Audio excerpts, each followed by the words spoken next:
Kaya mga kalaw yung papakabit natin yung center light nito master builder. Ayan. Ayan, pinapasimbolo natin ng ayos. Merong konting repair. Masyadong mahaba yung insulation. Ayan, dyan natin kakabit yun sa center na yan. Sa may PVC panel. Para matestin natin kung maganda nga itong binili ni boss. Na para sa center light ng master bedroom. Kulay gold. Ayan mga kalaw. Naka-install na natin yung center light. Kasi yun ang mga pinag-install natin yan. Masamang paramdam natin ngayon. Ayan po, kukubira na namin yung ilaw. Napakasimple lang palang itsura. Ewan ko lang kung parang papel lang ano. Gano'n kaya katagal ang servisyo niyan. Ayan po, kompleto na. Naka-install na ng ayan mga kalaw.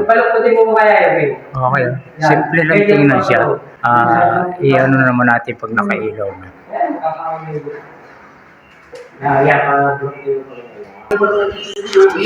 Ayan.